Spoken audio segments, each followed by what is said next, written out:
What's up, guys? What's up, Miss Brody? It's Roger, clearly, and Cena. And this is my podcast about Eren's character analysis from Attack on Titan.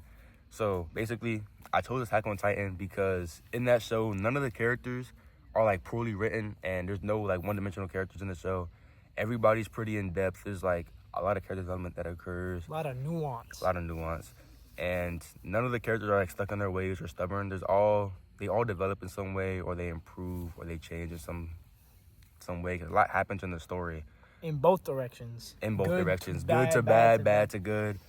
So that's one of the main reasons I chose the show. And another reason was because the show actually included a lot of themes. Early in the show, like a lot of the scaling seemed very small and central to like the main island of the show, which we'll get to in the lore section of this. But by the end, we tackle things like racism, like politics on a global scale, xenophobia, warfare, all kinds of stuff. It's a crazy show. All right.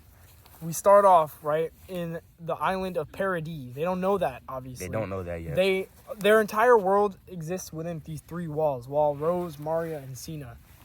Anyways, okay. These humans are confined to this island, and to their knowledge, they're the only remains of humanity after these beings or like these like creatures called Titans took over. And the Titans are just like extremely large, weird human things. They're very mindless, and all they do is just consume human. Essentially, these people who live here who are of the Eldian race, which they also don't know. They think they're just like humans, but they are a race called Eldians, and they live on this island, confined.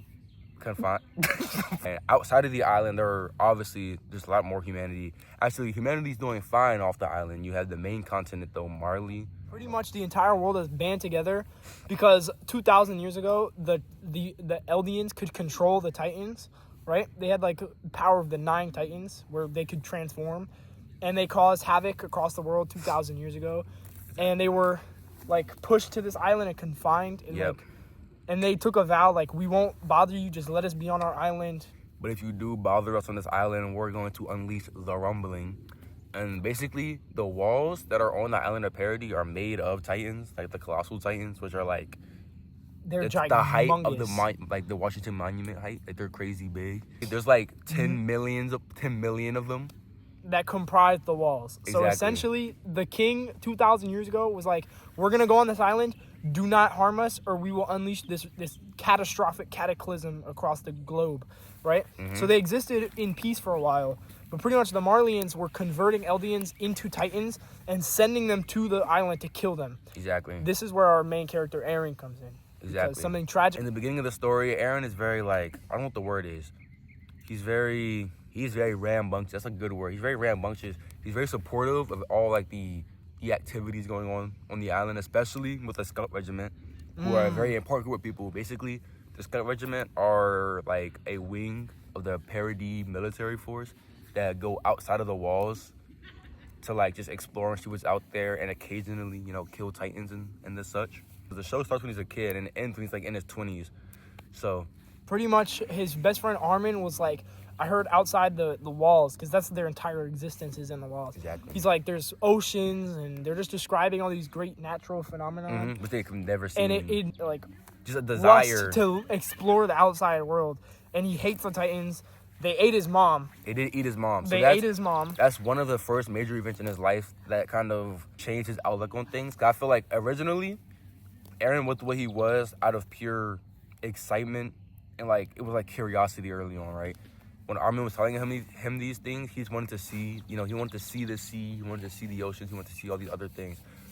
But when his mom was eaten by a Titan, he began to very strongly hate. Like it was like a crazy burning hatred and fear he felt at all times as related to Titans. And his desire shifted from, I want to see the outside world, and it became, I just want to kill all Titans. Yes, now, here's what we didn't learn until much later. Eren's dad, Grisha, was from Marley and had his memory erased and sent into the walls to claim the founding Titan, which is this deep power of the first Titan, which Eren has. So, and he never knew, obviously, right? Then Eren discovers he can transform. He can turn into the Attack Titan. Which is one of the 9 Titans. Which changes the outlook of all of those on the island, because their entire existence is just serving as cattle in this pig pen, being consumed every day. But this finally gave humanity a fighting chance. Exactly. And that was the second major shift. When Eren discovered that he had the Attack Titan, it wasn't just his shift, honestly. It was a shift of everybody on the island. It went from, we're just here to survive, we're just trying to maintain these walls and live, to kind of like humans can actually fight back and we stand a chance against the Titans. But at this point, they're still ignorant to the fact that like their existence is being dictated by outside forces. But still, once the Attack Titan is like claimed by Eren and he trains and learns how to utilize it properly, he actually becomes like the lead of like freedom for the Eldians on the island, humanity. So the big event that kicked off, the reason the Titans got through the impenetrable walls was because the Colossal Titan and the Armor Titan busted holes in the wall, which allowed all of those mindless Titans to come in. Yes. They didn't know it at the time, but those Titans were being controlled by people. And this paired with his discovery of his own power, unleashed the discovery that humans can be Titans and they are cognizant. Exactly. And this hinted at the existence of outside forces. So this is where Marley comes in. They have the power of 8 of the 9 Titans, and their goal was to go into the island and reclaim the founding Titan, which Eren had the whole time, never knew. So pretty much, this is what drives their exploration. In Season 3, they finally take control enough of the island to explore beyond the walls truly, and they get to the ocean. True. And this is, now that they have enough power through the Attack Titan and through Eren's discovery of the Founding Titan, which allows him to control all of the mindless beasts, they discover and they grow and they like progress technologically, and then eventually they make it to the other side of the sea. A human perspective to see a shift as a shift from good to evil, because obviously as people we're going to assume the human eating creatures are like the inherent evil, right? But his mindset never really changed. It's just what it was targeted at. Originally, it was, I'm going to kill all the Titans because the Titans are going to kill my mom. But then when he realized the reason Titans were able to do that in the first place was because of these people from another place, his perspective became, oh, now I just want to kill everybody who's not from this island, who's caused us these problems in the first place. This is where the gray area of morality and the broader theme of the show comes into play. Because you have Eren and the Eldians who hate the Marleyans for turning these innocent people into Titans and just sending them at them to die because of what happened 2,000 years ago when they conquered the world. And then you have the Marleyans who are terrified that their entire world could end at a moment's notice about some ancient war, the Island Devils.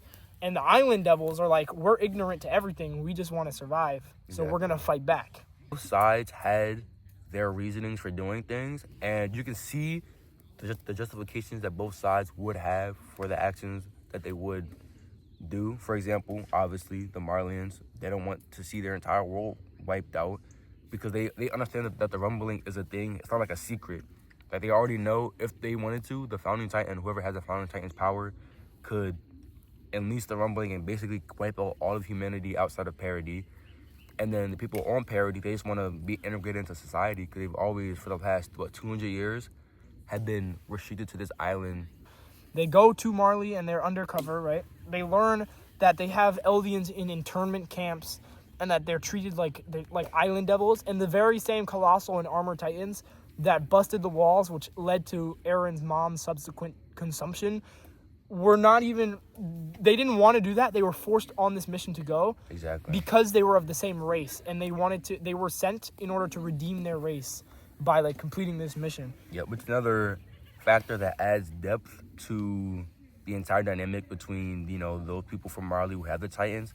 Them and the people of Parody are the same race and they're the same in many ways. The only difference is the people on Parody are entirely oblivious to what is claimed that they've done in the past, while those Eldians from Marley are being sent to basically wipe out their own kind just to try and redeem themselves and to free their families from internment. But as we've seen from how the Marleyans treat the Eldians, being free from internment wouldn't make life that much better because Eldians outside the internment camps are treated like dog anyways. So yeah, it's not much of an improvement. But pretty much, okay, they infiltrate, right? Then what? Then Eren decides to break off from the group that infiltrated, right? Their mission was to go observe. He breaks off from the group and he unleashes chaos upon them. He brings havoc. he brings the same wrath that they brought to the walls in the 7 years ago when they first infiltrated. Exactly. And this allowed the Marleyans to see the full power of what they had been unleashing on them for the past forever, 50 years. So pretty much Eren came and destroyed everybody, and then he pretty much forced his compatriots into being accomplices in this crime. And so everybody is forced into this great war, and they're like blowing stuff up and like killing everybody, and it's a crazy war, right? And then what do? They flee back. They flee back to Eldia. With a few prisoners. Yes, many prisoners, and this is where things get more muddled because Eren is trying to get revenge. Exactly. But in doing so, he's becoming the very thing he swore to destroy. Exactly. And in that happening, the people around him, specifically his friends, begin to turn against him. And then from that, there's like, what's the word? Alliances form that you wouldn't expect to have formed. For example, there are some of the Marleyan prisoners that they took from that big conflict they had over there when they were infiltrating. Shows how far Eren has, I don't know what the word is, has like, what's the word lost touch? Yeah, lost touch with his original self. Yeah. He's just basically, he lost himself entirely. He's like a completely different person. He's barely himself. But this is where things get a little rambunctious.